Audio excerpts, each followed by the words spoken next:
마태복음 24장 32절에서 51절.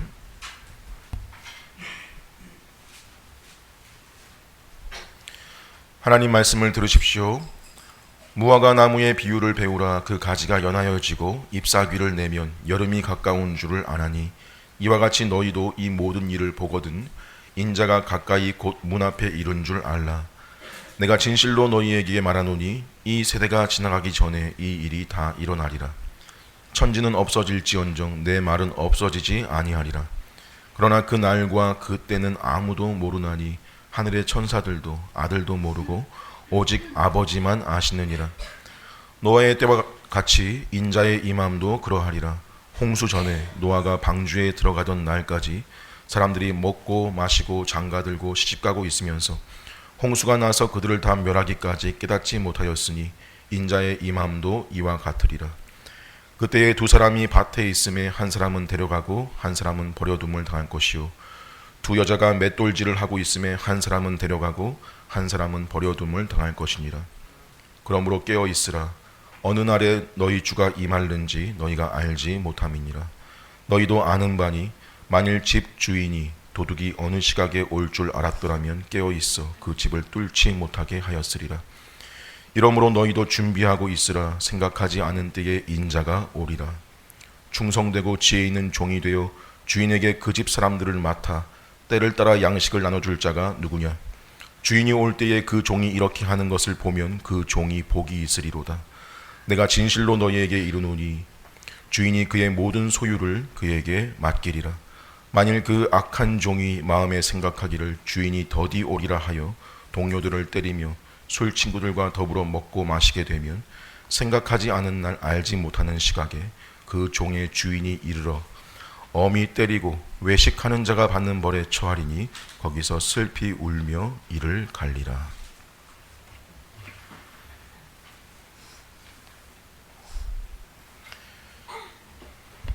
오늘 본문이 좀 길지만 같은 교훈을 담고 있는 본문으로 묶어서 같이 살펴보고자 합니다. 우리가 보고 있는 마태복음 24장, 25장이 예수님의 설교, 마태가 마태복음에 배치한 5번째 최종 설교, 이른바 종말 강화라고 소개를 드렸습니다. 설교가 제자들의 질문으로 시작했죠. 3절에 어느 때에 이런 일이 있겠사오며, 이런 일이란 예루살렘 성전의 멸망을 가리키는 것이었고요. 또 주의 임하심과 세상 끝에는 무슨 징조가 있겠습니까? 제자들은 예루살렘 성전 멸망이 곧 세상의 종말과 같은 걸로 보고 물은 것이지만 주님은 그 둘을 별개로 보시고 성전 멸망부터 마지막 재림 때까지의 그 기간을 종말의 기간으로, 그 기간의 특징을 설명해 주신 것이 이 설교의 주된 내용이라고 설명드렸습니다. 그 종말의 기간의 특징이라 함은 온갖 난리 전쟁과 여러 재난과 교회에 대한 박해와 같은 것들이었죠. 그래서 종말은 이미 시작됐고 아직 끝나지 않았다는 것. 그래서 이걸 한마디로 이미 그러나 아직이라는 유명한 표현으로 요약을 해왔었는데, 지난 시간에 특히 이 전제가 뭐와 겹친다고 설명했냐면 이미 그러나 아직, 이것이 하나님 나라, 천국, 하나님 나라 왕국과 연관된다고 했습니다. 천국은 이미 시작됐다. 그러나 아직 완성은 아니다. 근데 명색이 천국인데 이 땅에 천국에 속한 사람들의 삶이 어떻다고요? 그런 난리와 재난과 박해 이런 것들을 피해가는 게 아니고 고스란히 겪고 당하는 것이라. 하지만 그들이 확신 중에 가진 소망은 또 무엇이냐면 이러한 현실이 영원한 것이 아니다. 끝이 있다. 그게 나 개인의 종말인 죽음이든지 아니면 주님의 재림이든지 그 끝에 보게 될 영광이 있다. 이 말은 곧 그 끝만이 아니고 지금의 이 현실도 그 끝, 이 영광을 향해, 완성을 향해 가고 있는 과정인 것이다 라고 했는데, 이게 주님의 재림을 기다리는 사람이 가지는 지식이고 태도라고 지난 시간 설명을 드린 것입니다. 이 문맥에 이어서 이어지는 32절부터의 특징은요, 여기 32절부터 그 다음 장 25장 끝까지 주님 재림에 대한 교훈들을 이제 전달하시는데 주님이 여러 비유들을 사용하신다는 것입니다. 경우에 따라서 이 비유들을 7개 내지 8개로 그렇게 나눠볼 수 있는데, 여러분 주님이 하신 이 마태가 소개한 배치한 예수님 설교 중에서 사실 이렇게 비유들로 한 편의 설교로 엮었던 장이 있었죠. 그게 어디냐면 앞에 마태복음 13장이었습니다. 총 7개의 비유들로 구성되어졌었고 그 장을 아예 별칭으로 부르기를 천국 비유장이라고 불렀잖아요.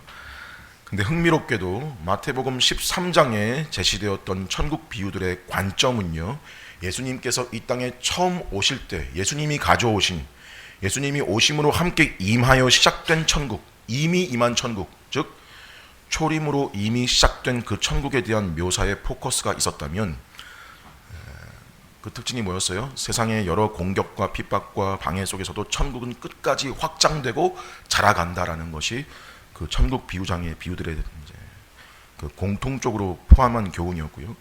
그리고 여기 24장, 25장 이제 주님이 죽음을 앞두시고 공생에 다 마칠 때쯤에 또 감람산에서 전하신 이 비유들은 어디에 포커스가 있는 거냐면 다시 오실 예수님,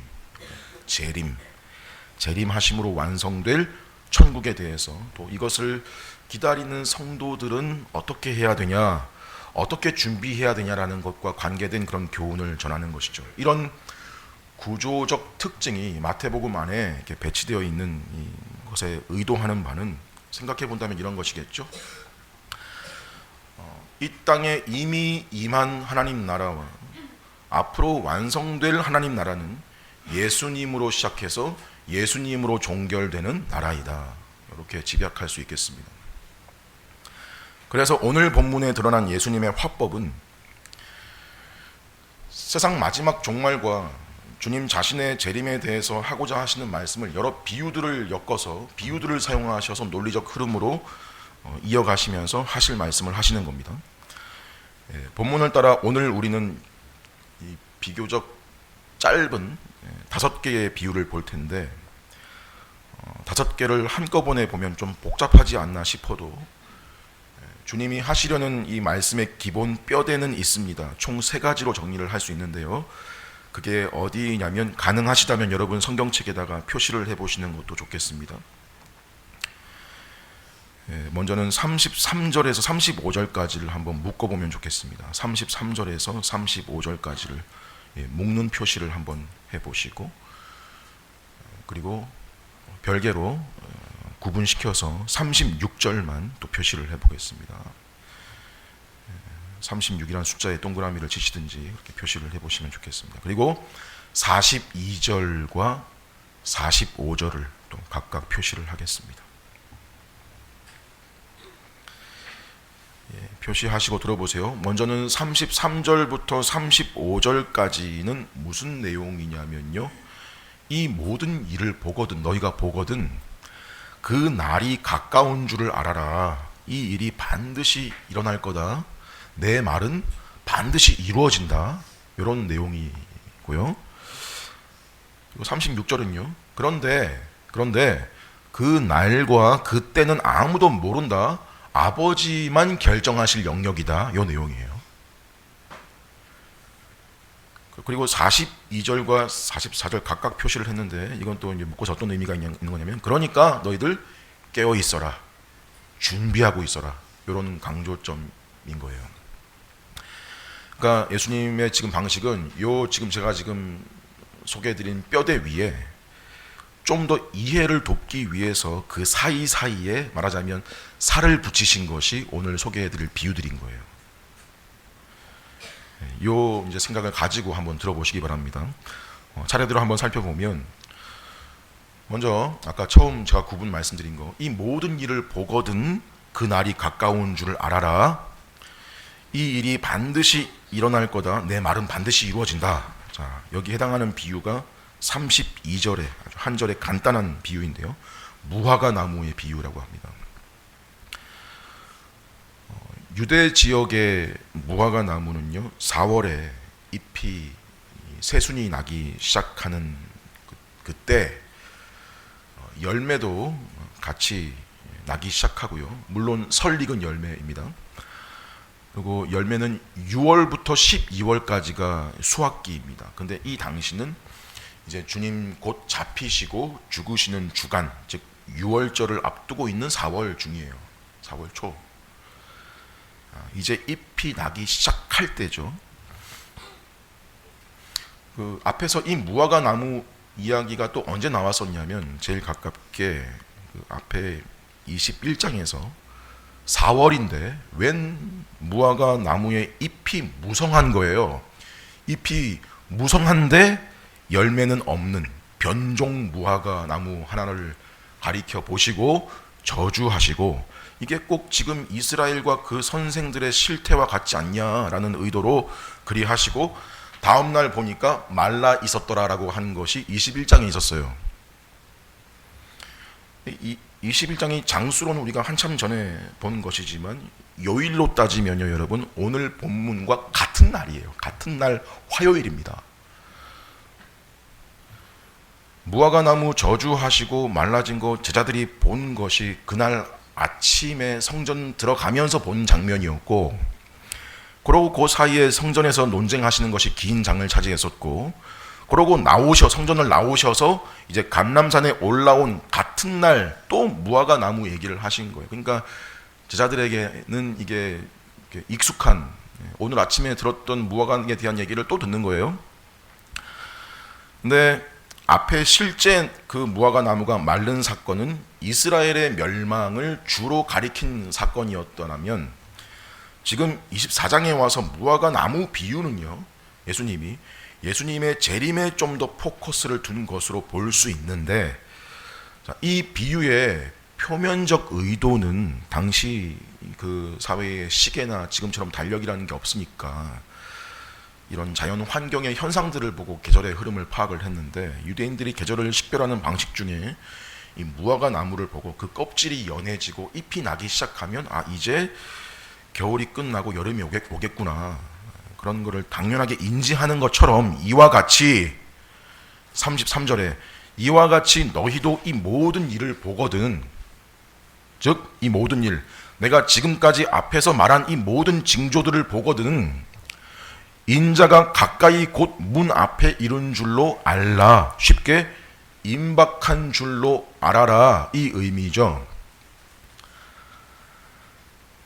비유가 이렇게 들으면 너무 쉽죠. 이 비유가 이런 의미겠구나 하고 당연히 이렇게 대입이 되고 이해하는 게 크게 어려움이 없습니다. 근데 단지 그 정도의 의도로 이 비유를 드신 거라기보다는 지금 계절 중에 여름을 재림에 빗대셨는데, 그럼 이 전까지는 계절상 뭐였다는 거냐면 겨울입니다.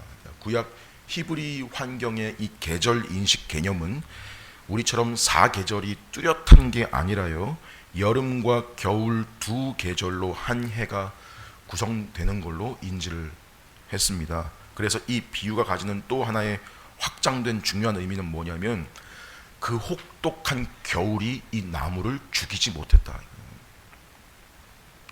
이거에 또 이 비유에 중요한 포커스가 있습니다. 겨울 기간 중에 여러분 나무를 보면, 겉모습만 보면 어떤 느낌이 드냐면 처량해 보이기까지 하죠. 겨울 나무 만져보신 적 있으세요?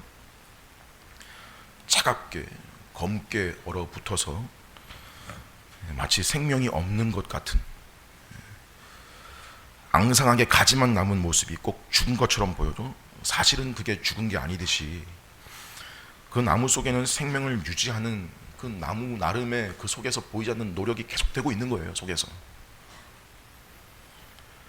그 안에서는 수액이 흐르고 있고 생명이 있습니다. 마치 이 종말의 기간을 지나는 교회의 모습도 이와 같은 거예요. 혹독한 겨울. 그래서 신자 개개인적으로도 교회적으로도 이 세상에서의 상황을 볼 때 연약하고 별 내세울 것도 없는 상황처럼 보여도, 그런 상태여도 말하기를 신자가 죽어가네, 하나님 믿는다는 신자가 망해가네, 교회가 죽어가네, 비슷한 말로 하나님 나라가 망해간다라고 말은 해도 실제로 그렇게 될 수가 없고, 하나님은 이 기간을 통해서 오히려 교회와 성도들을 더욱 단단히 연단시키시고 복음은 전파되고 이에 하나님 나라는 점점 놀라운 생명력으로 점점 자라가는 중인 그런 상태. 그게 혹독한 겨울 중에도 지금 오늘 본문에 비유된 그런 표현 중에 가지가 연하여지고 잎사귀를 내는 모습인 거죠. 이런 상황에 뭘 알라는 겁니까? 인자가 가까이 곧 문 앞에 이른 줄로 알라. 임박하다는 거죠. 임박했다는 거예요. 근데 분명한 한 가지 사실은 무엇이냐면, 이렇게 지금 비유를 들고 있지만 실제로 아직 여름이 오지 않았다는 겁니다. 이런 혹독한 상황이 여름이 오기 전의 과정으로 광범위하게 펼쳐지고 있지만, 그렇다고 곧 바로 겨울의 시간이 여름의 시간으로 바뀌지 않죠. 여기에는 뭐가 필요하냐면 시간이 필요합니다. 겨울과 여름 사이의 실제 계절 차이는 불과 몇 개월 지나면 일어나는 일이지만, 하나님이 계획한 종말의 시간은 사람의 시각과 다릅니다. 하나님께는 하루가 천년 같고 천년이 하루 같다 하신 것 같이 예수님이 재림하시기까지 반드시 요구되는 것, 하나님이 마련하신 기간을 채우고 그 과정을 거쳐야 한다는 것이죠. 이스라엘 입장에서 예루살렘 성전 멸망했을 때도 그때 주님이 다시 온 것이 아니지만 다시 올 때가 임박했다고 알아야 하는 겁니다.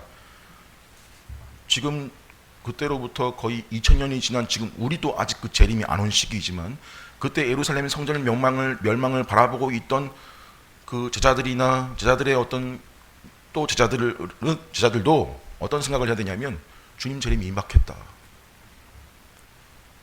이런 시간이 긴 시간이 있는데도 불구하고, 그게 우리가 생각하는 식의 시간적인 임박함, 이게 제자들이나 그들의 제자들, 초대교회 사람들이 주로 생각했던 관점이 우리 살아있는 생애 동안에 주님이 오실 것이다, 이런 생각을 많이 가졌거든요. 근데 지금 말씀드리는 이 임박함이란 그런 식의 임박함이 아니고, 순서상 이런 재난, 난리, 기근, 박해의 종말의 때, 이 기간과 이 때와 최종 재림 사이에 중간에 기간적인 끼어있는 또 다른 특별한 단계가 없다는 뜻에서 임박함입니다. 그러고 34절에서 뭐라 하시냐면, 내가 진실로 너희에게 말하노니 이 세대가 지나기 전에 이 일이 다 일어나리라. 원문 직역으로 보면 이 모든 일이 다 이루어지기까지는 결코 이 세대가 지나지 않으리라, 이겁니다. 그래서 강조점은요, 예수님이 앞에 종말에 대해 언급하신 모든 일들이 다 반드시 일어나고서야 주님의 재림이 있을 것을 강조하는 표현입니다.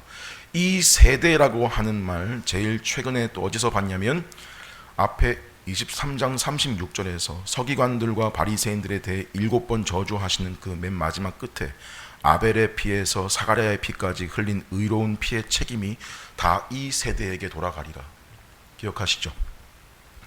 거기서도 이 세대란 1차적으로는 그 당시 시대의 유대인들에게 해당되는 것이기도 하고, 또 영적으로는 그 외식하는 자들의 계보에 속한 자들을 총칭하는 말로서 이 세대라고 이해할 수 있다라고 설명을 했습니다. 그래서 오늘 본문 이 세대가 다 지나기 전에 이 일이 다 일어나리라는 말을 당시 유대인들의 상황에서 한 세대, 즉 약 40년 뒤에 있을 예루살렘 성전의 멸망으로도 당연히 볼 수도 있고요. 또 뭐도 염두하신 거냐면, 종국적으로 악인을 심판하러 오실 예수님의 재림을 가리키는 말로도 바라볼 수 있는 것이겠죠. 혹 이 34절 이 세대가 지나기 전에를 앞에 33절 인자가 문 앞에 이른 줄 알라, 임박함, 제가 임박함에 대해 그 내용 정의를 설명을 드렸는데, 이 33절과 임박함과 연결시켜서 무슨 이 세대가 지나기 전에 오리라 하신 그것을 임박한 시간으로 해석을 하는 경우가 있는데 이런 식이죠. 예수님이 지금 문 앞에서 두드리시는 요한계시록 3장에 나오는 볼지어다 내가 문 밖에 서서 이런 걸 가리키는 그림이기도 한데 그 그림을 또 어떻게 이용하냐면 요 구절과 연결시켜서 예수님이 지금 곧 문을 두드리시고 들어오실 건데 그런데도 지금 방 안에서 TV 보고 공부하고 그러면 되냐? 여행 다니고 일하러 다니고 돈 벌고 지금 그게 중요하냐? 다 관두고 주님 맞이할 준비해라. 이런 식으로 일상을 내팽개치고 심지어 일상을 죄악시하는 것 다 이런 구절들을 잘못 해석한 큰 잘못들입니다. 사실 이 구절들은 뭘 강조하는 거냐면 잘 여러분들 인지를 하시고 새기시길 바랍니다. 예수님 재림이 시간적으로 임박했다라는 게 아니고 마지막 때에 내가 다시 오기 전에 이런 일들이 이 땅에 있을 수밖에 없다 하는 강조인 거예요. 물론 시간적으로도 AD 70년 에루살렘 멸망에 비하면 그 기준으로 보면 지금 우리의 시대가 재림에 훨씬 가까워지고 시간적으로도 임박한 건 맞죠. 시간적으로. 또 재난과 전쟁과 기근과 박해와 불법이 더 고도화되고 강해진 면들이 많죠. 허나 그럴지라도 우리의 강조점 관심사는요 시간에 있는 게 아니에요. 시간에 있는 게 아니고 사실 이 때를 살아가는 우리의 태도에 관심을 가져야 됩니다. 시간이 아니고 태도다. 이게 오늘 설교의 중요한 맥락입니다. 그러니까 시간이 아니고 태도다. 성경의 의도도 그거고요. 지금 무화과나무 비유도 의도가 그거예요. 그런 재난과 전쟁과 지진과 기근과 박해 같은 일들 보거든 이런 일들도 사실 시간이 임박해져 간다에 포커스를 두라는 게 아니에요. 우리 보고 이런 뭐 뉴스에서 그런 장면들이 보이고 할 때 자연스럽게 떠올릴 수는 있지만 뭐 시간적인 임박함도 떠올릴 수는 있지만 거기에 매몰되면 안 되는 거예요. 거기에 포커스가 있는 게 아니고 우리 사는 이 세상이 영원히 존재할 수 없는 조건들로 가득 차 있다는 걸 봐라. 종말이 있을 수밖에 없고 주님 말씀하신 그 재림의 때가 올 수밖에 없다라는 그 증거들을 봐라. 그걸 알려줌으로써 하나님이 준비하시는 새롭고 영원한 나라가 있어야만 한다는 걸 알려주는 셈인 거예요. 여러분과 제가 사는 아파트가 하루에 두세 번씩 흔들린다고 생각해 보세요. 영원히 살겠습니까? 당장 떠날 준비해야죠. 내 사는 집 안에 가족 말고 원수가 같이 산다고 생각해 보세요. 내가 떠나는 게 상책이듯이 지진이 나고 전쟁 나고 서로 원수를 맺고 다 뭐냐? 우리 사는 세상 터가 흔들린다는 겁니다. 천지가 흔들리고 종국에는 이 천지가 하늘과 땅이 이게 다 사라지고 새로운 데로 가든지 주님이 어떤 새로운 데를 지금 준비하고 계시는 거든지 아니면 원래 있던 데가 다 파괴되고 사라지고 새롭게 되든지 완전히 새 판이 짜여지는 것입니다. 그래서 이 일이 반드시 그리 될 것이라는 뜻에서 말씀하시는 것이 35절입니다. 천지는 없어질지언정 내 말은 없어지지 아니하리라. 주님의 재림 전에 있을 일들과 그리고 결국에 주님의 재림이 반드시 이루어진다는 말씀이죠.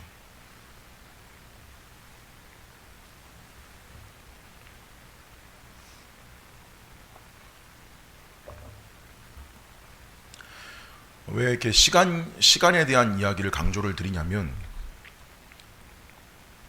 오늘 본문의 의도도 그러하겠지만 왜 그런가 하면 사람이 시간에 민감하고 때에 관심이 많기 때문입니다.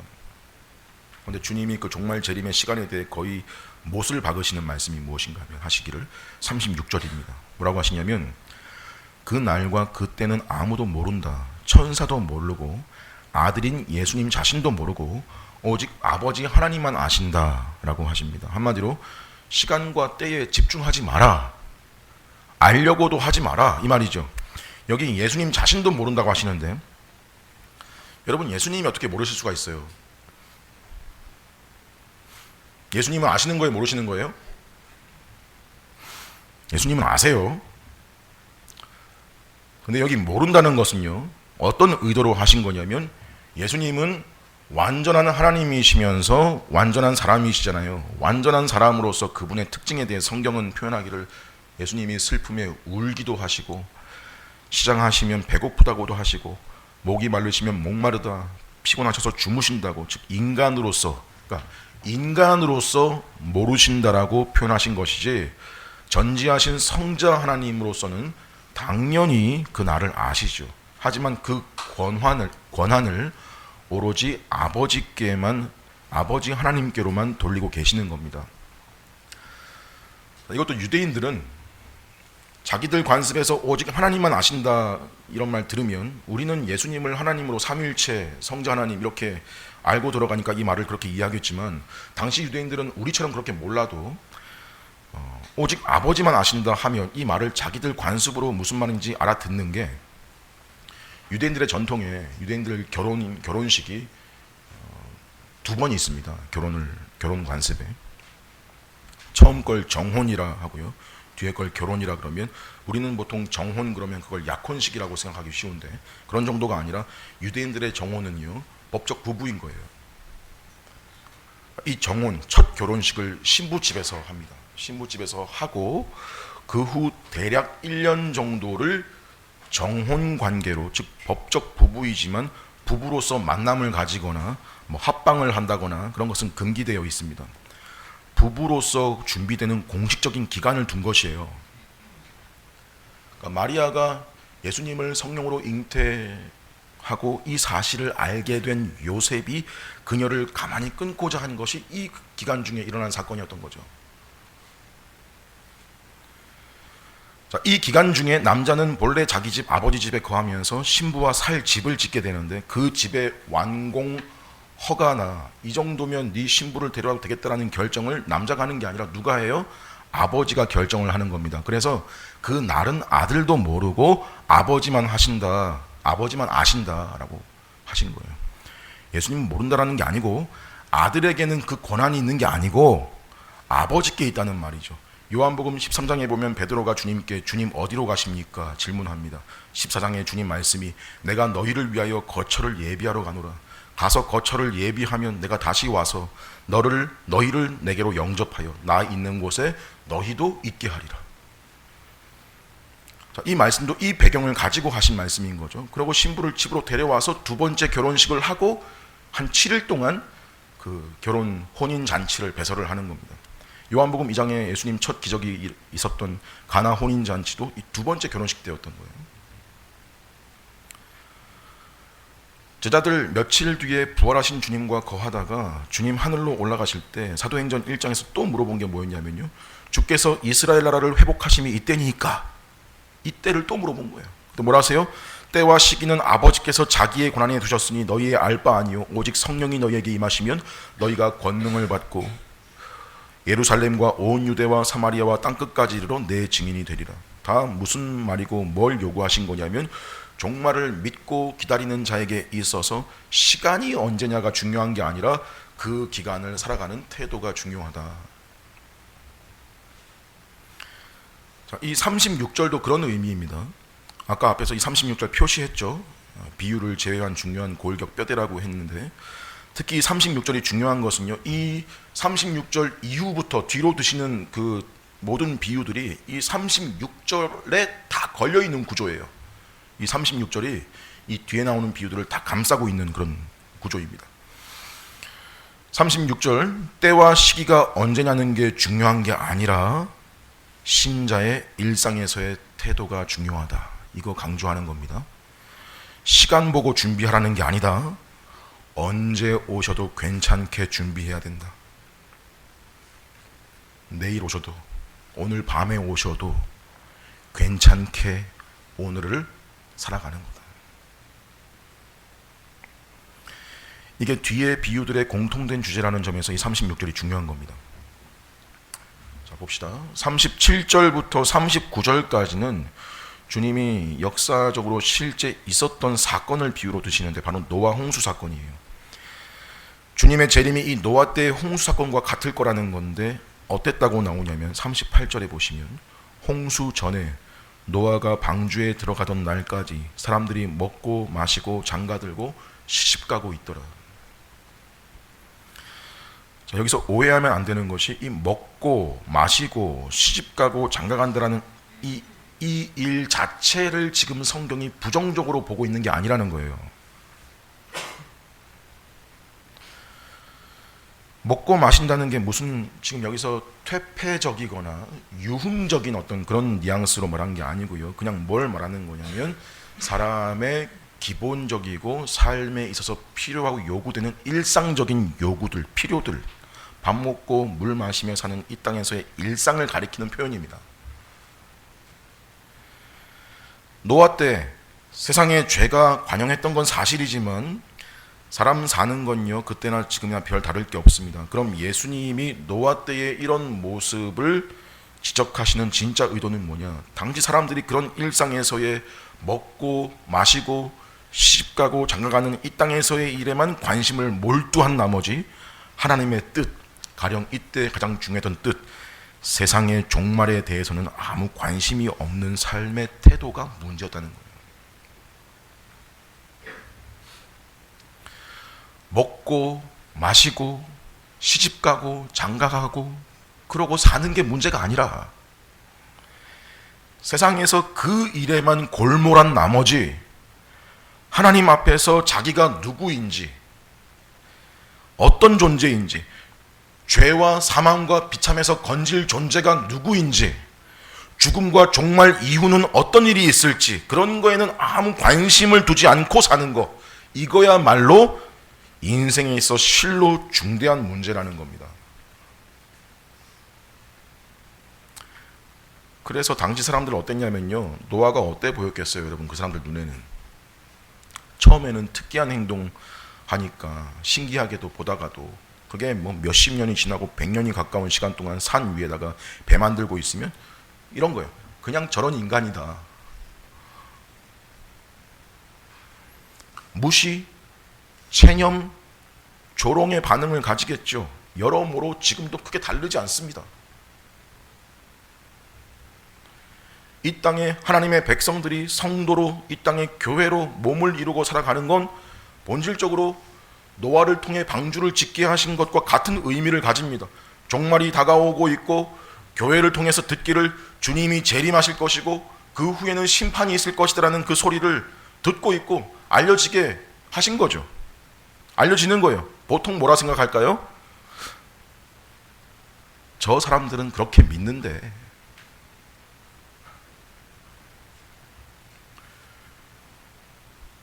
근데 이러한 기간이 이어지는 것은 계속 복음이 전파되고 회개의 기회를 주시고 있는 중이신 것이죠. 일반인들은 생각할 수 있습니다. 야, 세상이 이렇게 발전하고 있고 이렇게 수준 높은 문명과 과학과 지식의 발달이 날로 이루어지고 있는데 정말? 야, 돈만 있으면 얼마든지 살만한 세상에 심판? 그런 식으로 성경이 말하는 종말과 재림과 심판에 대해서 거부하고 상상도 안 하고 삽니다. 마치 세상이 변함없이 늘 있을 것처럼, 이 세상이 마치 영원할 것처럼 푹 젖어서 살아가고 있을 때 아무 예고 없이 개인적인 종말, 죽음이 자기한테 먼저 찾아오든지 아니면 주님의 재림도 그런 식으로 이루어질 것입니다. 주님 다시 오실 때 모든 사람들이 다 알도록 오실 것이라는 그 순간까지도 깨닫지 못하고 살다가 그런 일을 맞이할 것이라는 거죠. 그때까지 사람들은 먹고 마시고 시집가고 장가가고 평소와 다를 바 없는 삶을 살고 있을 것입니다. 뭐 전쟁, 재난, 기근, 난리와 소문이 곳곳에서 있을 거지만 그 와중에도 일상을 살아갈 것입니다. 지금처럼요. 헌데 이 흐름을 끊어버리는 심판, 주 예수님의 심판주 주님의 재림이 갑자기 있을 것입니다. 뭐 특별한 직전 이벤트 같은 게 있고 오시는 게 아니고요. 뭐 아마겟돈이니 전쟁, 지진으로 세상이 멸망할 거다 이런 게 아니고요. 그런 일들은 계속될 일이고 본질적으로 그런 와중에도 인생들은 뭘 하고 있냐는 게 강조되는 거냐면 그런 난리와 고통 속에서도 자기 일상을 사는 중에 예수님의 재림이 모든 사람이 홍수를 경험했듯이 공개적인 사건이 될 것이다. 언제? 일상생활을 하고 있을 때. 이게 그 비유에서 인자의 임함도 이와 같으니라의 뜻입니다.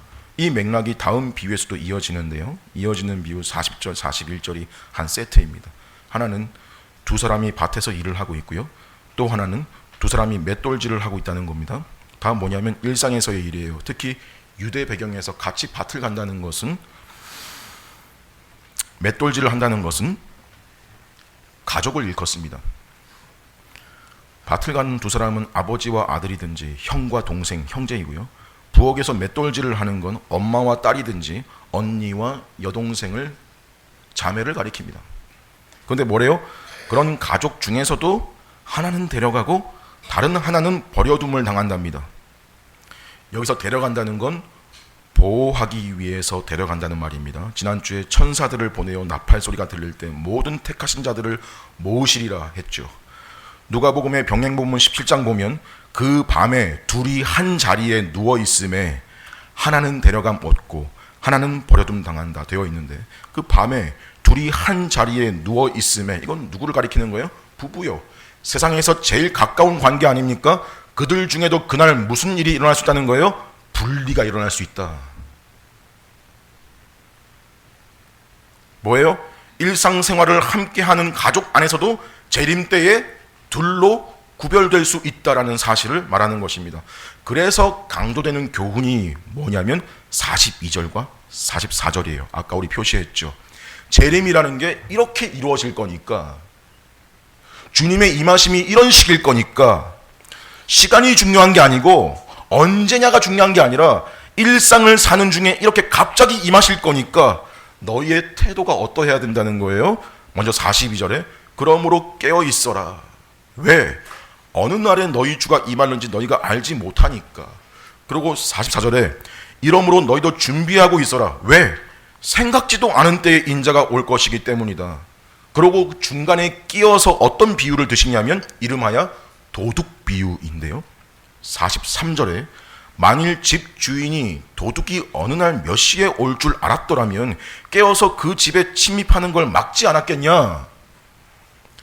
자, 이 비유를 감싸고 있는 깨어 있어라, 준비하고 있어라, 이 두 표현은 평행을 이루는 같은 의도, 같은 의미입니다.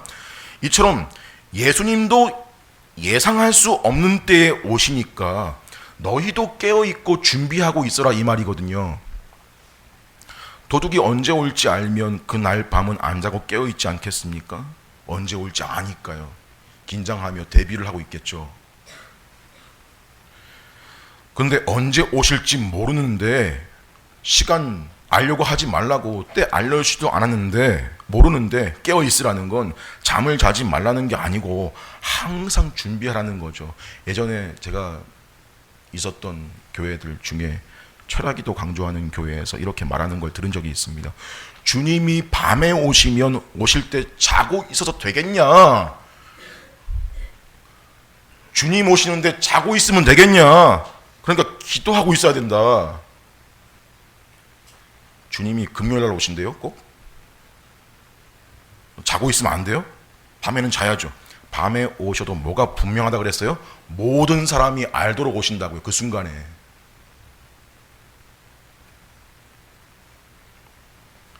일상에서 제자는 신실한 청지기로서 재림의 시기에 대해서 추측하는 데 집중하거나 그 시간을 계산하는 사람이 아니라 준비하는 사람이다.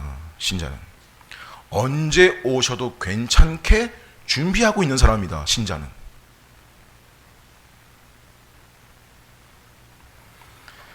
그러니까 이 말은 우리의 일상이라는 건 우리가 먹고 마시고 씹도 가고 장가도 가고 그렇게 사는 중에 직장, 학교, 취업, 경제생활, 돈벌이, 경제생활, 우리의 가족 경영, 이 일상 똑같이 하는 중에 우리에게 요구되는 게 뭐냐면 그렇게 하면서 너희가 항상 깨어있고 준비하고 있는 거. 그게 하나님 나라 백성의 일상이라는 말이잖아요. 그럼 이게 문제예요. 이제 우리한테 깨어있어라, 준비를 해라, 이 말은 알겠는데 대체 어떻게 하라는 거냐. 이에 대한 대답을 또 비유로 알려주신 것이 45절부터 51절까지 오늘 마지막 비유입니다.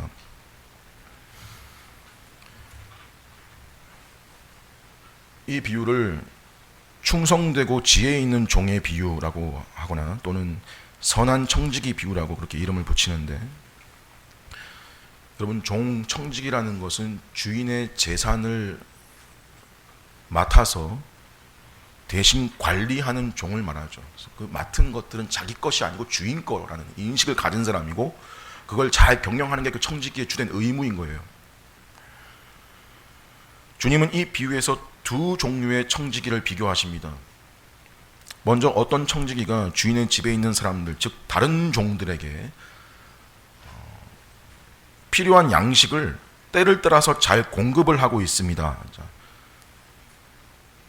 필요한 양식을 때를 따라 잘 공급한다. 이 말은 주인의 집에 필요한 모든 직무를 일상에서 충성되이 잘 감당한다는 의미입니다. 후에 주인이 예고 없이 갑자기 올 때 이 종의 모습을 보면 그 종이 어떤 거래요? 46절에 보니까 그 종이 복이 있으리로다. 휴가 간 줄 알았던 선생님이 어느 날 갑자기 교실 복도 창문에 서서 교실 안을 들여다보고 서 있는데 그때도 잘하고 있는 반장은 복되죠.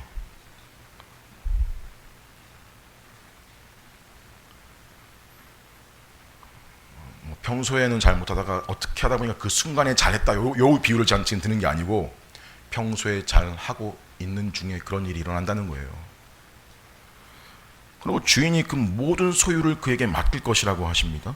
근데 45절에 이 경우를 말씀하실 때 충성되고 지혜 있는 종이 되어 그 집 사람들을 맡아 때를 따라 양식을 나눠줄 자가 누구냐, 이렇게 반문하시듯이 물어보신 것은 그런 종이 많다는 거예요? 별로 없다는 거예요?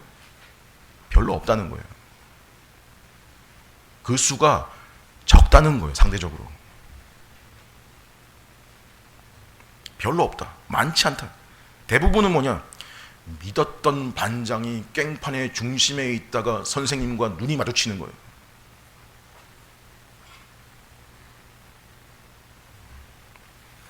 (48절부터) 나오는데 그는 속으로 생각하기를 주인이 더디 오리라 라는 생각을 하고 있다는 거예요. 주님은 그를 가리켜 여러분 악한 종이라고 하십니다. 악하대요. 여기서 악하다는 건 뭐 도덕 윤리적으로 악질인 인간을 말하는 게 아닙니다. 일단 주인의 집에 함께 있다는 건요, 지금 우리로 치면 한 교회에 같이 있는 사람들인 거예요. 아주 나쁜 사람 아니고요. 이 사람 선생님이 언제 돌아올지 알았다면 준비했을 사람이에요. 잘할 사람이에요. 그런데 자기 나름대로 생각하기를 그때가 아직은 아니다 라고 스스로 생각하고 있는, 그래서 동료들을 먹이고 돌보는 게 아니라 그게 나오는 결실, 행동들이 때리고 억압하는 행동을 일삼고 술 친구들과 먹고 마시는 거죠. 이건 퇴폐, 유흥, 악질 이런 표현이 아니고요, 자기 일에 충성하지 않고 있고 자기 시간을 낭비하고 있고 자기 뜻대로 삶을 살고 있다는 말의 예시들인 거예요. 왜 이러냐, 그 속에 어떤 생각이 자리 잡고 있기 때문에 아직 주인이 오실 때가 아니야. 오실 확실한 징조가 보이면 그때 움직이면 돼. 그 전까지는 이렇게 좀 하고 살아도 돼 라는 생각을 가지고 있는 태도, 지금 이게 악한입니다.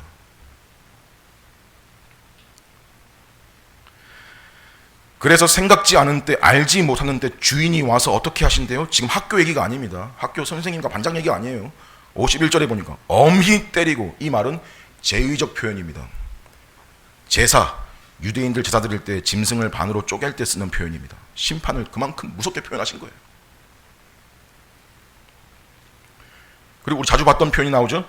외식하는 자가 받는 벌에 처하리니, 거기서 슬피 울며 이를 갈리라. 외식하는 자, 자기도 지금 자기 행동이 내심 썩 옳지 않다는 거 내심 인지하고 있는 중에 알고 있어요. 이러면 안 되는 걸 알아요. 그렇지만 왠지 시간이 더 있을 것 같다는 생각 때문에 지금은 이렇게 해도 괜찮다라는 식의 생각, 주인이 지금까지도 오지 않는 걸 보면 앞으로도 오려면 멀었다고 생각하니까 나오는 행위들을 가지는, 사실 주인의 뜻이 뭔지 알면서도 많이 들었고 많이 배웠고 알면서도 안다고 하면서도 그걸 고의로 실행하지 않고 살고 있다는 면에서 그는 겉과 속이 다른 외식하는 거죠. 이런 생각과 이런 형태와 이런 결실이 지배적인 사람, 그게 그의 주된 열매인 사람이 한 집 안에 있으면 그것을 개선하려고 한다거나 바꿔보려고 하는 의식과 인식과 노력이 없는 사람, 그럼 그 집은 어찌 되겠어요? 우리로 치면 지역교회라면 그런 사람은 천국 문을 닫아놓고 자기도 못 들어가고 남도 못 들어가게 하는 사람들이라고.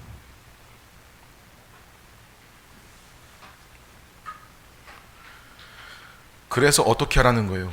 깨어 있어라, 준비하고 있어라는 어떻게 하는 걸까요? 우선 아닌 걸 잘 아셔야 됩니다, 여러분. 이건 아닙니다. 방금 비유에서 악한 종에게서 본 대로 그 오실 때가 멀었다는 생각으로 이 생각이 굳어져서 오지 않으실 것처럼 생각하고 행동하고 사는 거, 굉장히 잘못된 생각이고 성경은 악한 생각이라고 규정했습니다. 신자의 태도가 아니라는 거예요. 거기에 또 반대로 깨어있는다, 준비한다는 걸 이렇게 생각하는 것도 잘못이라는 거예요. 주님 오시기 전에 우리가 일상과는 다른 뭔 특별한 무언가를 하며 기다려야 되는 거, 그것도 아니라고요. 사람들 가끔 똑같은 일상, 반복되는 일상이라는 걸 부정적으로 여길 때가 있지만은 사실 재림이라는 말 앞에서 여러분, 이 일상이라는 말은 참으로 믿는 사람들의 주요한 특징입니다.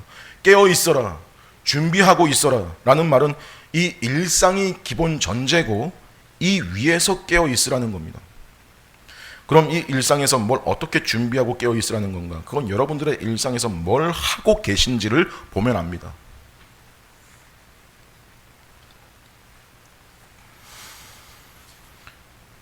뭘 하며 사세요? 뭘 해요? 우리 똑같이 먹고 마시고 시집 장가가는 일을 하고 살고 있는 겁니다. 그렇지만 우리가 이 일을 하는 목적은 여러분, 먹고 살기 위해서가 아니에요. 먹고 살고 마시고 시집가고 장가가고 이게 마찬가지로 우리의 일상 맞는데, 우리가 그렇게 하는 목적은 먹고 살기 위한 게 아니라고요. 시집 장가가기 위해서가 아니고, 그럼 뭐 때문이에요? 다른 종들에게 필요한 양식을 때를 따라 잘 공급하기 위해서입니다.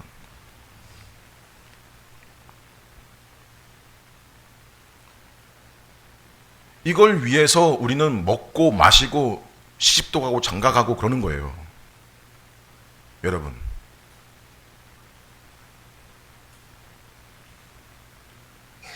그런 사람들 중에는 목사인 사람들이 있겠죠. 목사인 사람들은 자기가 전하는 준비하는 말씀과 가르침 따라 겸손히 온유하게 다스리는 일로, 섬기는 일로 주님과 교회를 사랑하고 있다는 걸 나타내야 되겠죠. 주인의 집에 속한 동료들에게 충성된 종이 때를 따라 양식을 나눠 주듯이 자신의 직무와 역할을 충성되고 지혜로운 종과 같이 복되고 신령한 것들로 나눠주려고 하고 섬겨야 되겠죠. 이런 사람들 중에 부모인 사람들은요,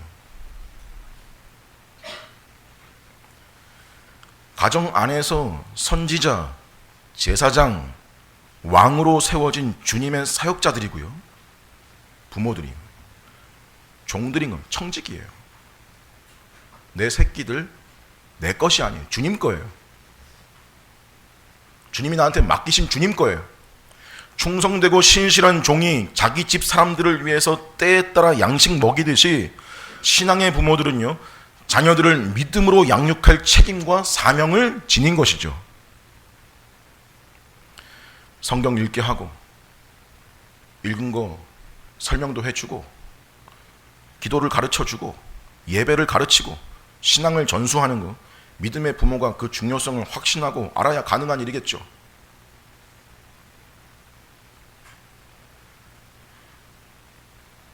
그 사람들 중에 학생인 사람들은요, 공부하면서 내가 하나님 나라 백성이라면 내가 하나님의 뜻을 잘 이루기 위한다는 태도로 공부하는 거예요. 학생에게는 그게 깨어있는 겁니다. 밤에 잠 안 자고 공부하는 게 깨어있으라 순종하는 게 아니고, 내가 하나님 백성으로서 앞으로 많은 사람들에게 필요한 것들을 공급하기 위해서, 만약 고3이면 중3이면 시험 앞둔 수험생이면 이 기간 동안에도 믿는 수험생 역할 제대로 하자는 마음으로 사는 거죠. 뭐예요? 똑같이 먹고 마시고 시집 장가 가는 일 위해서 공부하는 것 같지만 하나님 백성다운 게 있는 거죠.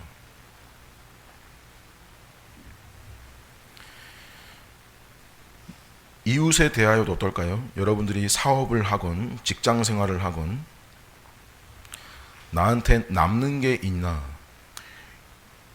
유익이 있는 거냐, 이문을 남기는 거냐 하면 하고 아니면 피하는 건 여러분 수완이고 지혜고 당연함일 수 있는데, 그것이요 여러분의 존재적 특징이 되지 않도록은 주의하셔야 됩니다.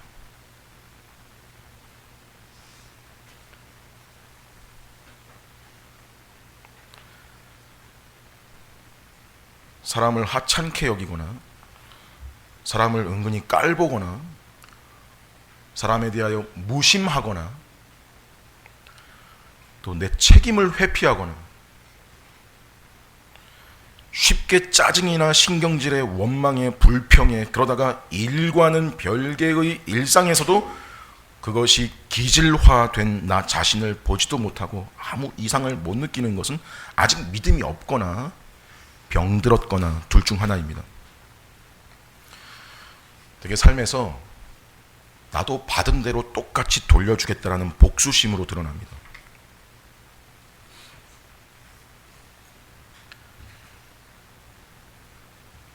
여러분의 일상에서 이웃들 속에서 지혜로우시되 친절하고 착하고 겸손하고 온유하고 화평을 도모하는 사람이셔야 됩니다. 성경이 말한 이런 덕목들에 대해서, 열매들에 대해서 우습게 여기지 않도록 조심해야 됩니다. 물론 짜증도 나고요, 열도 받죠. 근데 여러분, 기도하는 이유가 내가 이렇게 살게 해달라는 겁니다. 그게 내 힘으로 안 돼서 하나님께 엎드리는 게 기도입니다. 바로 이러한 사람들로 직분자와 회중으로 구성된 교회는요, 교회로서 자신들에게 주어진 천국 열쇠를 잘 사용하려고 하겠죠. 교회의 여러 의식과 실천들을 성경을 따라 잘 확립하려고 할 것이고, 구성원들을 받아들이는 일과 내보내는 일에, 직분자들을 세우는 일과 그들을 인정하고 따르는 일에 신실하게 임하지 않겠습니까? 그런 형식만 갖춰놓고 앞에 소개해드린 그런 예들을 또 행하지 않는 것도 잘못이라는 걸 알지 않겠습니까? 그런 교회라면, 그런 교회는요, 그 역사와 규모를 떠나서 복된 교회라 칭함받는 겁니다.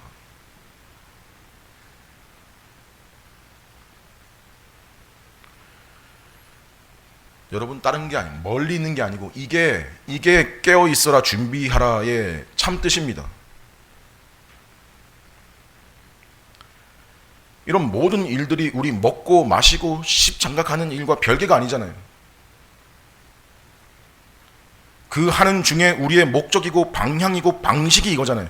그래서 이런 태도 속에서 우리 주변에서 일어나는 일이 뭐냐면 바로 복음이 전파되는 거예요.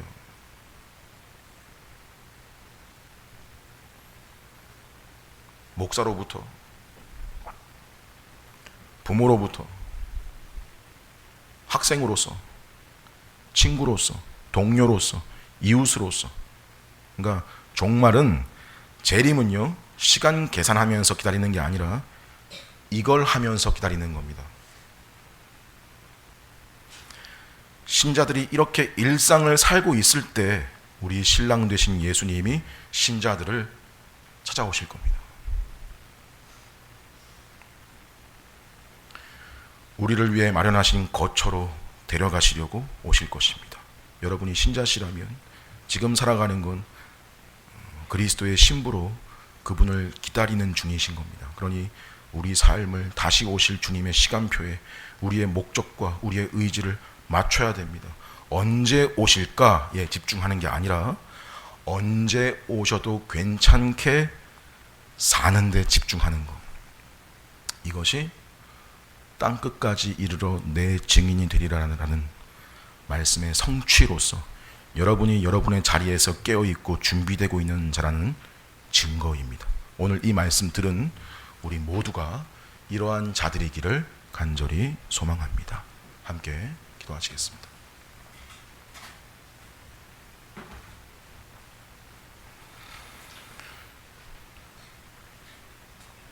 하나님 아버지, 은혜를 감사합니다. 오늘도 말씀을 통해 우리가 마땅히 바라보아야 할 것이 무엇인지 듣고 깨닫게 하시니 감사합니다. 우리의 이 땅에서의 삶이 쉽지가 않고 힘들 때 많지만, 우리가 낙심하고 또 좌절할 때도 많지만, 우리가 그 속에서도 신자된 복과 감사와 영광을 잃어버리지 않으며 충성되고 지혜로운 종과 같이 주어진 삶을 살기를 바랍니다. 일상을 살면서 하나님의 뜻을 잘 배워 살며 사람들에게 필요한 것들을 공급하는 사람으로 주어진 사명 잘 수행하여 주님의 신부로 오실 주님을 언제 배워도 기쁨과 감격으로 맞이할 수 있는 그러한 자로 깨어있고 준비하고 있는 자들로 살아가게 하옵소서. 예수님의 이름으로 기도합니다. 아멘.